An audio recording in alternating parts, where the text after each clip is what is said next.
Salut, moi c'est Victor Durand-Lepeuch et vous écoutez une lecture de Comme un poisson dans l'eau, le podcast contre le spécisme.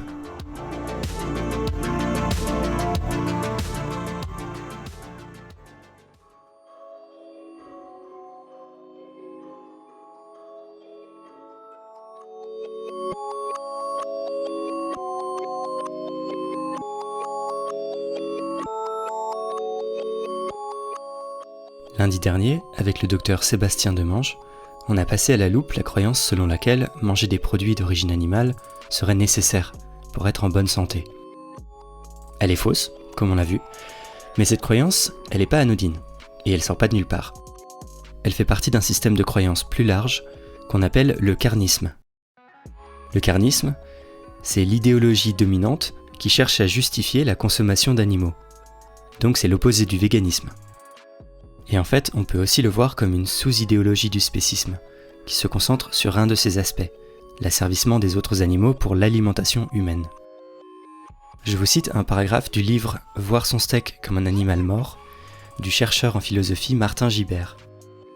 Je cite « Techniquement, le carnisme est une sous-catégorie du spécisme, tout comme l'antisémitisme est une sous-catégorie du racisme. C'est le spécisme appliqué à nos habitudes de consommation. Mais si le spécisme est un concept philosophique, le carnisme est davantage un concept psychologique ou sociologique. De ce point de vue, le carnisme est au spécisme ce que le machisme est au sexisme. Un ensemble d'habitudes, une façon de se comporter, une idéologie incarnée. » Fin de citation. Le véganisme aussi est en quelque sorte une idéologie incarnée. Une pratique qui s'appuie par exemple sur l'idée qu'il est injuste de tuer des animaux seulement parce qu'on aime les manger. Et donc l'ensemble de croyances sur lequel est fondé le véganisme est aussi une idéologie. Mais ce n'est pas une raison pour renvoyer les idéologies dos à dos, en mode j'ai mon idéologie, tu as la tienne, c'est très bien, et chacun ses convictions. Parce qu'une fois qu'on repère une idéologie, ce n'est que le début et non la fin de la recherche. On peut examiner une par une les croyances qui composent une idéologie. Si c'est une croyance sur la réalité du monde, on peut vérifier si elle correspond bien aux faits. Et si c'est une croyance sur ce qui est bien ou mal, ou sur des valeurs, on peut vérifier si elle est cohérente avec nos intuitions morales, et ce qui semble juste de faire dans d'autres situations comparables. Bref, c'est pas idéologie contre idéologie et tout est relatif. Certes, il y a deux idéologies qui s'opposent, mais il y a des différences fondamentales entre les deux. J'en vois trois principales. Le carnisme est d'abord une idéologie invisible et majoritaire. Et elle est de ce fait perçue comme la position neutre, par défaut, alors qu'il faut à l'inverse se déclarer vegan. Un peu comme l'hétérosexualité, qui est le plus souvent présupposée sans même demander, alors que du coup il faut faire un coming out quand on n'est pas hétéro. Ainsi personne ne se revendique carniste, et les personnes qui de fait cherchent à défendre l'idéologie carniste tentent plutôt à dénigrer l'utilisation de ce concept, qui serait selon elles dénué de fondement.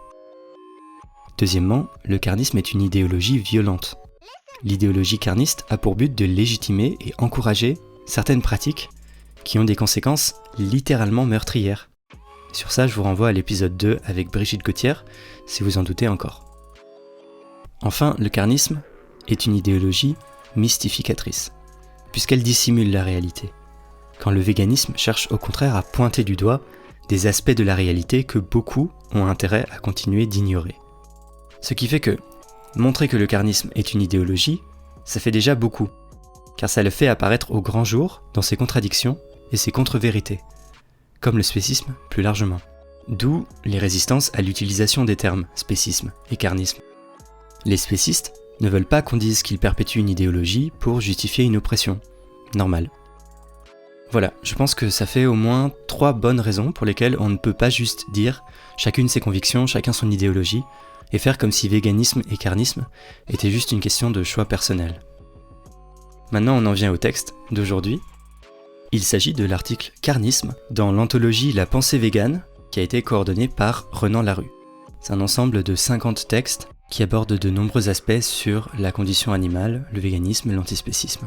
L'article en question est coécrit par Élise Desaulniers et Martin Gibert. Élise Desaulniers, qui est l'autrice de l'article « Les femmes sont des animaux », lu dans le podcast il y a 2 semaines, et éditrice à l'Amorce, et Martin Gibert, que je citais plus tôt, est aussi co-rédacteur en chef de l'Amorce. Je vous l'ai déjà dit, mais vraiment, si les questions dont on parle dans le podcast vous intéressent, eh bien allez lire l'Amorce, la revue contre le spécisme. Le carnisme est un concept qui a été développé par la psychologue Mélanie Joy, et justement, c'est Aline, elle-même psychologue, qui nous lit ce texte aujourd'hui.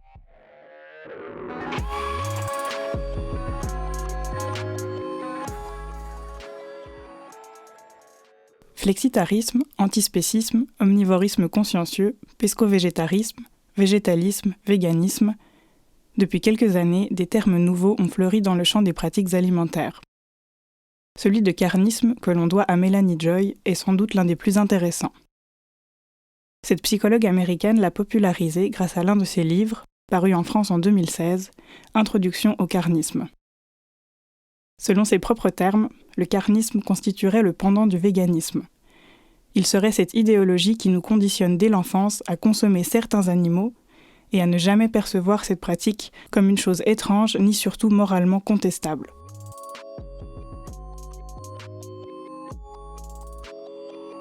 Le pendant idéologique du véganisme. Les véganes estiment qu'il n'est pas éthique de consommer des produits d'origine animale. Leur choix est généralement motivé par un souci du bien-être des animaux ou une prise en compte de leurs droits moraux, mais aussi, et de plus en plus, par des préoccupations environnementales. Ils choisissent donc de ne pas manger de viande, de lait ni d'œufs. C'est après avoir remarqué l'absence de termes pour nommer l'attitude opposée, celle qui consiste à choisir de consommer des produits d'origine animale, que Mélanie Joy eut l'idée de forger le concept de carnisme. En effet, le terme omnivore, constatait-elle, désigne une disposition biologique et non un ensemble de valeurs et de croyances. Les véganes, comme tous les homo sapiens, sont d'ailleurs omnivores puisqu'ils peuvent manger de tout. Joy a donc proposé d'utiliser ce néologisme formé du radical latin carne, qui signifie chair ou de la chair, pour désigner l'attitude des omnivores qui consomment des produits animaux. Le carnisme, explique Joy, est d'abord un fait social. Ce sont des raisons essentiellement culturelles qui expliquent que l'on considère certains animaux comme des sources de nourriture. Contrairement aux Occidentaux, certains Coréens mangent ainsi du chien, alors qu'en Inde, le bétail qui travaille le sol et produit du lait n'est pas perçu comme comestible. Et alors que l'hypophagie est très mal considérée dans le monde anglo-saxon, elle n'a rien d'inconvenant en Amérique latine et en Europe continentale. Autrement dit, si les êtres humains peuvent théoriquement consommer la chair de presque tous les animaux, y compris de la chair humaine, quelques-uns seulement se retrouvent dans leur assiette. En Occident, on ne consomme ainsi de façon régulière qu'une douzaine d'espèces, alors qu'il existe des milliers d'espèces différentes, de mammifères, d'oiseaux, de poissons, de reptiles et d'amphibiens. Prendre conscience de ce fait social et culturel, distinguer la comestibilité réelle de la comestibilité perçue, permet de comprendre qu'il n'y a rien d'inévitable à ce que les Coréens mangent des chiens, que les Américains mangent souvent des poules et jamais de chats, mais aussi que nous buvions du lait de vache, alors que la seule idée de boire du lait de truie ou de chienne nous inspire du dégoût. Le concept même de carnisme met en évidence qu'il n'y a en somme rien de naturel à consommer tel produit d'origine animale et à rejeter tel autre. Joy ne se borne toutefois pas à ce constat. Remarquant la façon stéréotypée dont les consommateurs de viande justifient leurs pratiques alimentaires, quand on les interroge à ce sujet, elle soutient que leur perception des aliments d'origine animale est plus profondément conditionnée par un ensemble de normes et de croyances. Le carnisme, explique-t-elle, est bien davantage qu'un fait social. Il constitue une idéologie. Cette idéologie reposerait sur 3 grands piliers. On juge tout d'abord que la consommation de produits d'origine animale serait normale, puisqu'elle relève de la tradition et qu'elle est même institutionnalisée. Elle serait par ailleurs légitime, considère-t-on, dans la mesure où elle est une chose naturelle. Manger de la viande ou des omelettes serait enfin nécessaire d'un point de vue biologique. À ces haines de la justification du carnisme, normal, naturel, nécessaire, mis en lumière par Joy, le chercheur Jared Piazza en ajoute un 4e, à savoir nice, c'est-à-dire bon ou savoureux. Le fait que la viande ou le fromage soient des nourritures si appétissantes constitue souvent l'ultime raison avancée par celles et ceux qui en consomment. Grâce à Mélanie Joy, on sait désormais que véganisme et carnisme ont en commun d'être des idéologies, quand bien même elles se manifestent de manière tout à fait différente. Le véganisme est aussi visible, que l'on s'en réclame ou non, que le carnisme est invisible. La consommation de la chair de certains animaux est à ce point ancrée et répandue qu'elle se dérobe à notre vue et à notre jugement. Le carnisme s'impose à nous comme une réalité qu'on ne songe pas même pouvoir contester, et non comme une façon parmi d'autres d'envisager le monde et les nourritures qui s'offrent à nous. Il existe une autre différence majeure entre le véganisme et le carnisme. Contrairement au premier, le second serait violent et oppressif.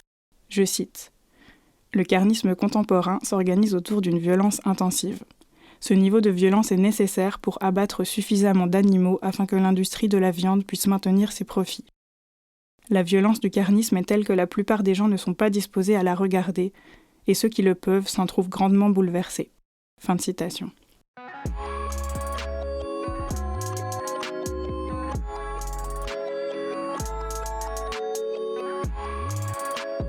Carnisme ou spécisme. Certains auteurs en éthique animale ont proposé des analyses assez proches de celles de Joy. Le juriste américain Gary Francione diagnostique ainsi une forme de schizophrénie morale chez les personnes qui condamnent les combats de chiens tout en mangeant de la viande, ou encore chez ces chasseurs qui sauvent, au cours de l'été, un cerf en détresse et le tuent quelques mois plus tard, lorsque la saison de la chasse est ouverte. Francione critique cependant le concept de carnisme. Il estime que les comportements qu'il induit et l'idéologie qui le sous-tend n'ont rien d'invisible. L'étymologie de carnisme ne rendrait en outre que très imparfaitement compte de la pluralité des formes que prend l'exploitation animale, laquelle ne se réduit pas au commerce de la viande, insiste-t-il. Faisant écho à une partie de ses critiques, Renan Larue, dans son livre « Le végétarisme et ses ennemis », propose quant à lui de définir le carnisme comme, je cite, un ensemble de discours officiels visant à justifier moralement et même à encourager la consommation de produits d'origine animale au nom de principes religieux, philosophiques, médicaux ou écologiques. Fin de citation. Dès 1975, dans la préface de La Libération animale, Peter Singer expliquait que la consommation de produits animaux s'accompagne de bon nombre de croyances et désirs favorisant le statu quo. Je cite. « Voilà le dernier obstacle face au mouvement de libération animale. Les habitudes alimentaires, mais aussi les habitudes de pensée et de langage doivent être critiquées et changées. » Fin de citation. C'est avec cet ouvrage que Peter Singer a popularisé la notion de spécisme, c'est-à-dire la discrimination dont sont victimes des individus en raison de l'espèce à laquelle ils appartiennent. Et spéciste, soutient en substance Singer, la personne qui fait tuer tel animal parce qu'il est un agneau et protège tel autre parce qu'il est un chat. Quelle différence existe-t-il entre le carnisme et le spécisme ? Le spécisme est tout d'abord une notion plus générale et plus abstraite que le carnisme. Il est très possible de considérer que la vie d'un cheval est plus précieuse que celle d'une vache, et donc d'être spéciste, sans pour autant manger la chair de cette dernière, ou juger normal, naturel et nécessaire de l'envoyer à l'abattoir. On peut donc fort bien être spéciste sans être carniste. Assez souvent pourtant, le carnisme ressemble beaucoup à du spécisme appliqué à la consommation alimentaire. Mélanie Joy soutient ainsi que le carnisme légitime le fait de manger la chair d'animaux situés arbitrairement en bas de la hiérarchie spéciste. Le carnisme correspondrait d'après elle à une sous-idéologie du spécisme, tout comme l'antisémitisme par exemple, est englobé dans le concept plus large de racisme. Le carnisme et le spécisme se distinguent enfin par les champs disciplinaires dans lesquels ils s'inscrivent. Le carnisme est un concept issu de la psychologie sociale, qui met en évidence le manque de cohérence et le flou de nos perceptions morales lorsque nous envisageons les animaux et les violences qui leur sont infligées. Le spécisme, en revanche, est un concept manié d'abord par les philosophes moraux, qui voient habituellement en lui une violation du principe d'égalité, selon lequel les cas semblables devraient toujours être traités de façon identique.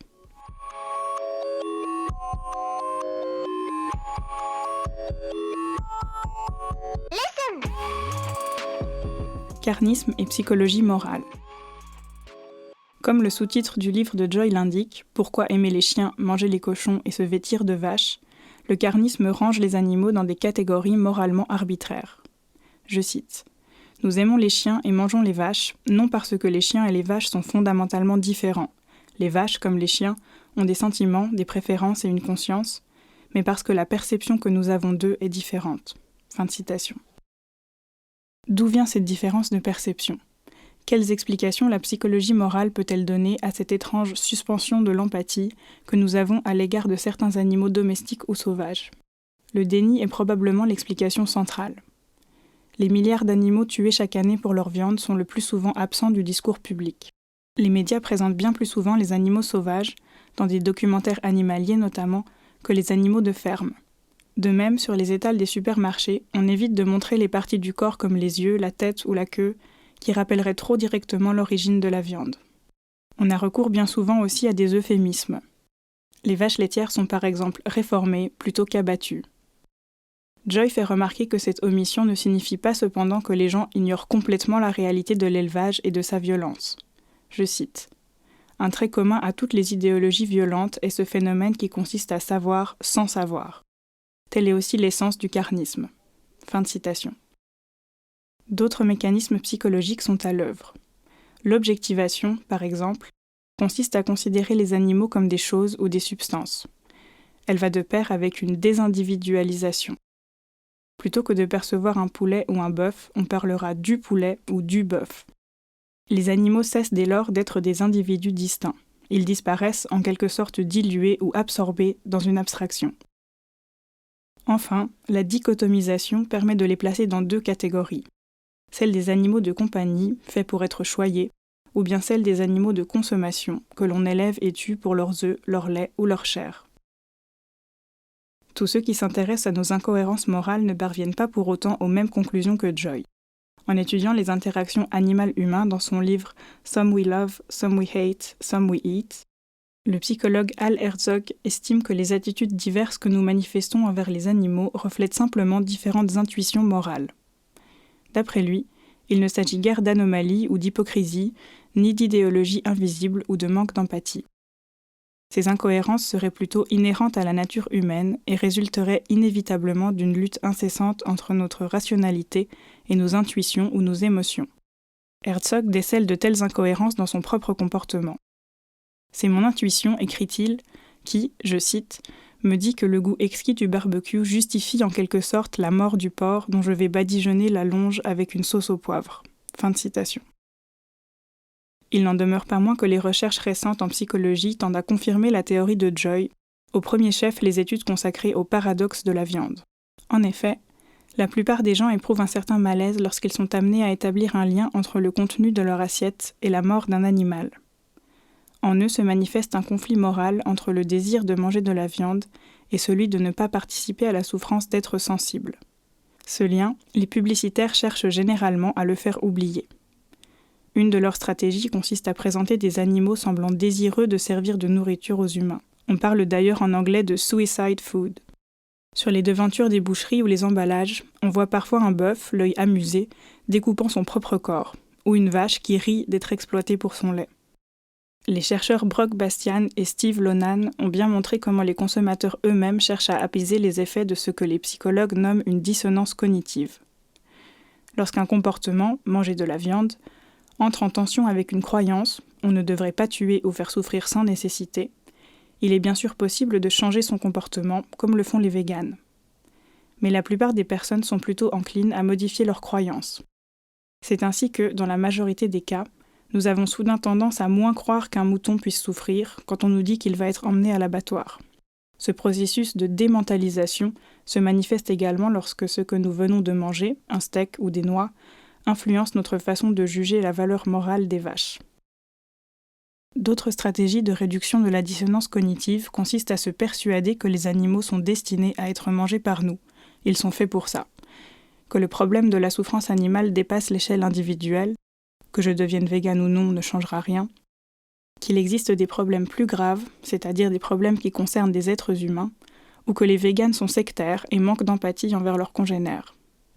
Il s'agit, ce faisant, de se désengager moralement et de trouver des raisons de ne pas changer ses habitudes alimentaires.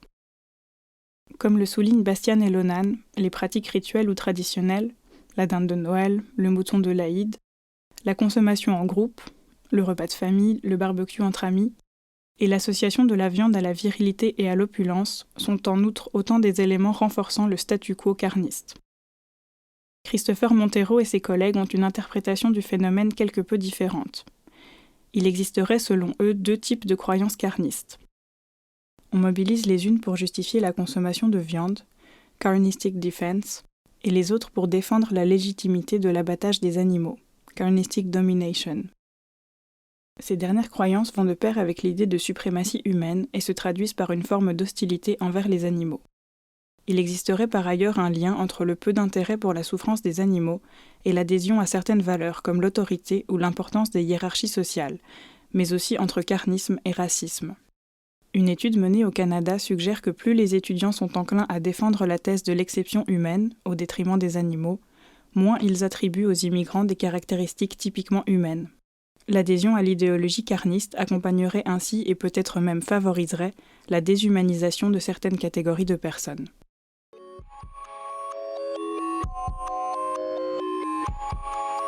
La réaction néocarniste. Depuis quelques années, les conditions de vie et de mort des animaux de rente sont mieux connues du grand public, à tel point qu'il est désormais impossible de nier la violence qu'ils subissent dans les fermes industrielles et les abattoirs. Nous sommes de surcroît plus conscients des effets écologiques désastreux de la pêche et de l'élevage sur l'environnement, et moins ignorants de ceux de la viande ou du fromage sur notre santé. Le carnisme tel qu'il existait jusqu'alors ne parvient plus guère à légitimer la consommation de produits d'origine animale. Il a dû s'adapter et prendre une autre forme, que Mélanie Joy désigne par le terme de néocarnisme. Selon elle, le néocarnisme est constitué d'un faisceau de réponses aux critiques touchant l'éthique animale, l'éthique environnementale et les dangers de la consommation de viande ou de fromage pour la santé. Le premier type de discours que repère Joy repose sur l'idée que le véganisme est un choix extrême et qu'il est plus sage d'ajuster ses comportements, en achetant de la viande dite heureuse, que de renoncer complètement et définitivement aux produits d'origine animale. Il s'agirait ainsi d'essayer de concilier compassion pour les animaux et maintien des habitudes alimentaires. En parallèle de ce discours se dessinerait une deuxième ligne de défense, l'écocarnisme, dont l'objet est de contrer les attaques des environnementalistes en faisant l'éloge de la consommation de viande produite localement et dans de petites exploitations agricoles respectueuses de l'environnement. Une variante de l'écocarnisme consiste à présenter le véganisme comme une aberration moderne, une lubie de citadins aisés, excessivement délicat et surtout déconnecté de la vie rurale traditionnelle. Le néocarnisme s'incarnerait enfin dans les plaidoyers en faveur des régimes paléo, qui consistent à manger comme on imagine que le faisaient nos ancêtres préhistoriques, ou cétogènes, qui privilégient les nourritures très riches en lipides et en protéines. Ces tenants soutiennent, contre toute évidence scientifique, que la consommation de produits d'origine animale est nécessaire pour être en bonne santé et qu'en conséquence, l'éthique végane est à la fois illusoire et dangereuse. Il est clair que le néocarnisme est une réaction à la popularité récente du véganisme.